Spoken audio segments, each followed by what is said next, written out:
वहाँ के मौलवियों ने फतवा जारी कर दिया और कहा कि हिंदुओं की भावनाओं को ठेस ना पहुँचे, इसलिए कोई भी गाय नहीं खरीदेगा और कोई भी गाय की कहीं कुर्बानी नहीं देगा। और सबने इसको माना, पूरे देश में इम्प्लीमेंट हो गया। पूरे देश के मुसलमानों ने गाय का बिल्कुल सम्मान करते हुए, हिंदुओं की भावनाओं को सम्मान करते हुए कहा। भाई 100 साल में RSS नहीं कर पाई वो काम जो एक बार में एक मौलवी मुस्लिम ने कर दिया है, इसका ऐलान करके कि गाय को राष्ट्रीय पशु का दर्जा दें। कह दिया भाई हम तो नहीं खा रहे, अब तुम पालो। तो अब परेशान है, अब जवाब भी नहीं दे रहे। मुसलमानों ने तो बोलती बंद कर दी, कह दिया भाई मानो हम भी गाय माता मान रहे, राष्ट्रीय पशु घोषित करो। और हम भी नहीं चाहते किसी की भावनाएं आ तो। और निश्चित रूप से कब तक गाय के नाम पे राजनीति करोगे? कोई गौरक्षा दल नहीं बोल रहा, कोई हिंदू संगठन नहीं बोल रहा, कोई RSS नहीं बोल रही, कोई भारतीय जनता पार्टी नहीं बोल रही। और यही हालत है कि पश्चिम बंगाल में जो हिंदुओं ने जो जानवर पाले थे, आज स्थिति ये है कि भाई उनकी कोई गाय और भैंस नहीं खरीद रहा, क्योंकि वहाँ के जो मुख्यमंत्री ने, जो शुभेंदु ने कहा था कि भाई कोई गाय नहीं काटेगा खुले में, ये नहीं करेगा, तो कोई गाय नहीं खरीद रहा। और आंदोलन करने लगे हिंदू।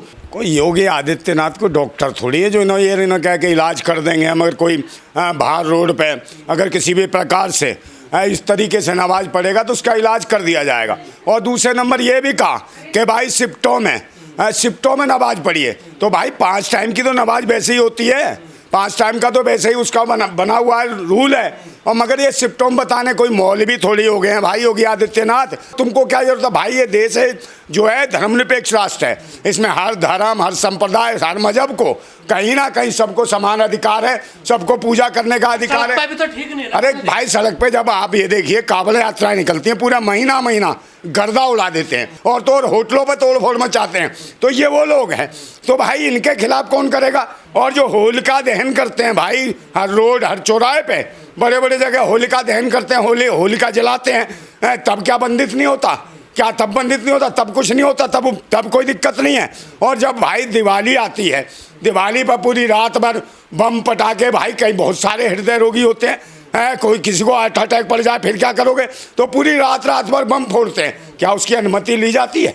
क्या होली के दिन जो रंग फेंकते हैं, गुब्बारा फेंकते हैं, कौन सा रंग कब लगाएगा, इसकी अनुमति लेते हैं क्या? कहीं पर भी हुड़दंगबाजी हो रही है, उसके लिए योगी कहीं नहीं बोलने को तैयार है। मगर यहाँ क्या मुसलमानों के पीछे पड़े, क्योंकि इन्हें कोई मतलब नहीं है। देश की जनता ने सुना इन्हें शिक्षा, स्वास्थ्य, रोजगार के लिए, उस पर ये काम नहीं कर रहे।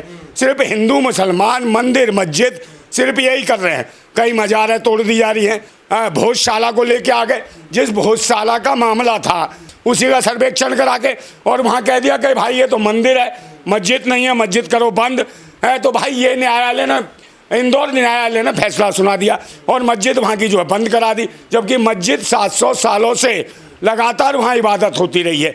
तो ये हालत है। और वहीं दूसरी तरफ जैन धर्म के लोग कह रहे हैं कि भाई ये जो भी है भोजशाला, ये हमारी जगह है, महावीर की जगह है, महावीर की मूर्तियाँ निकल रही हैं इसमें से। कहीं बौद्धिस्ट कह रहे हैं। तो भाई एक बात बताइए, सबसे प्राचीन धर्म है, कहीं ना कहीं बौद्ध धर्म है। और मुद्दों से भटकाने के लिए इस प्रकार की बिल्कुल मेन मुद्दों से भाई, जो शिक्षा है, स्वास्थ्य है, रोजगार है, और जिस प्रकार नीट की परीक्षाएं जो लीक हुई हैं, इसको लेकर पूरे देश में आंदोलन चल रहा है, पूरे देश में हाहाकार चल रहा है। और लोग जैसे देखिए चीफ जस्टिस ऑफ CJI ने, सूर्यकांत ने जिस प्रकार कहा कि देश के युवाओं के बारे में किस प्रकार टिप्पणी की है, कितनी भद्दी टिप्पणी की है। और वो टिप्पणी की है कहीं ना कहीं ऐसे लगता है कि मोदी का ये कोई भक्त हो। जिस प्रकार मोदी ने पहले कहा था युवाओं को परजीवी, किसानों को परजीवी, और इसी ने उसी की भाता परिपाटी को ले जाते हुए देश के युवाओं को बेरोजगार बताया, बेरोजगार युवाओं को कह दिया कि इनको कोई काम नहीं है, ये कॉकरोच हैं, ये परजीवी हैं। निश्चित रूप से कभी ये सोशल मीडिया के माध्यम से पत्रकार बन जाते हैं, कभी एक्टिविस्ट बन जाते हैं, और कभी ये छोटे छोटे संगठन बना के आंदोलन करते हैं। RTI कार्यकर्ता बन के हम पर, सरकार पे हमला करते हैं, जजों पे हमला करते हैं। तो एक बात बताओ, ये देश के युवाओं के बारे में कॉकरोच जैसे शब्दों का उपयोग कर रहा है। इसको ये पता नहीं है कि अगर परमाणु हथियार भी चल जाएं और बम विस्फोट भी हो जाए परमाणु हथियार, तो सारी कौमें, सारी जीव जाति सब नष्ट हो सकती है, मगर कॉकरोच कभी ख़त्म नहीं हो सकता। तो अब ये जो कॉकरोच जिसको बोला है, ये क्रांतिकारी युवा है देश का, क्रांतिकारी किसान है, मजदूर है, महिला है, बहन बेटियाँ, ये सब कॉकरोच हैं। CJI साहब कह रहे हैं कि मेरे बयान को गलत तरीके से कहीं ना, वो तो भाई देखिए बयान नहीं, वो तो क्लियर दिखा है, ओपनली लाइव था, टेलीकास्ट था, वो क्या उसके मुंह में कोई और घुस गया था क्या? कोई नहीं था बिल्कुल, इतने दिन चला। बाद में जब इसका ट्रोल होने लगा और देश की जनता ने कहा कि ये आ कहाँ से गए हैं, चाहे जब देखो जाए, चाहे भारत निर्वाचन आयोग का जो अध्यक्ष है ज्ञानेश कुमार गुप्ता, वो भी भाजपाई, तो पूरा देश समझ रहा है कि ये लोग आ कहाँ से रहे हैं। और बाद में ये राज्यसभा सांसद हो जाए, मंत्री बना दें, चाहे ज्ञानेश कुमार गुप्ता को, और इनाम मिल रहा है इनको। बेरोजगार युवाओं को अपमान भी कर रहे हैं। बिल्कुल अपमान, उनका बहुत बड़ा अपमान कर रहे हैं। देश की जो शक्ति है, युवा शक्ति है, उसका घोर अपमान कर रहे हैं। उन्हें कहीं ना कहीं कीड़ा मकोड़ा बता रहे हैं। बताइए, आपको ये बताइए, कॉकरोच का मतलब तो कीड़ा मकोड़ा हो गया। तो देश के युवा कीड़े मकोड़े हैं, और तुम कौन हो? तुम पाखंडी, ढोंगी, आतंकी, जो इस देश को बर्बाद कर रहे हो, लूट रहे हो। और कहीं ना कहीं भाई दूसरी जगह पूरे 5-5 देशों की यात्राएं कर रहे हैं महामानव विश्वगुरु, वहाँ टॉपियाँ चूस रहे हैं भाई, वहाँ टॉपी चूस चूस के हंस भी रहे हैं, ही हा ही चल रही है, और देश का मजाक उड़ रहा है युवाओं का। यहाँ युवाओं को गाली दी जा रही है, वहाँ मेलोनी के साथ मेलोडी खिलाई जा रही है। इसका भी समझना चाहिए देश की जनता को। नीति मजबूत कर रहे हैं मोदी। विदेश नीति कहीं नहीं भाई, इटली के माध्यम से, इटली के रास्ते से जहाज जाते हैं वहाँ इजराइल है, तो उनको रोक लिया है इसने, मेलोनी ने, इसलिए ये इटली गए हैं और टॉफियाँ खिला रहे हैं, मगर इसकी कोई बात नहीं मानी। नॉर्वे क्यों गए? नॉर्वे इसलिए गए भाई, 40 साल में कोई प्रधानमंत्री नॉर्वे नहीं गया, मगर ये प्रधानमंत्री गए। क्यों गए?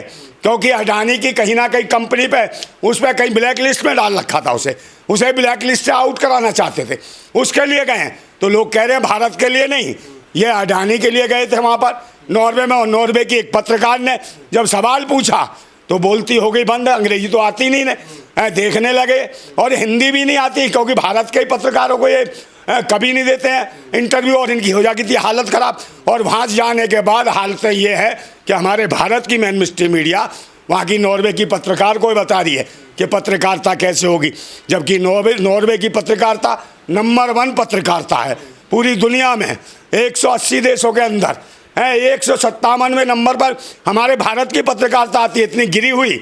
और वो समझा रही है कि भाई कि कैसी पत्रकारिता करनी चाहिए नॉर्वे की पत्रकार को। तो ये देखिए, ऐसे ऐसे जो तिहाड़ी थे, जो तिहाड़ जा चुके हैं, और 100 करोड़ का जो दलाली खाते थे, सुधीर चौधरी जैसे, वो समझा रहे कि पत्रकारिता कैसी करनी चाहिए।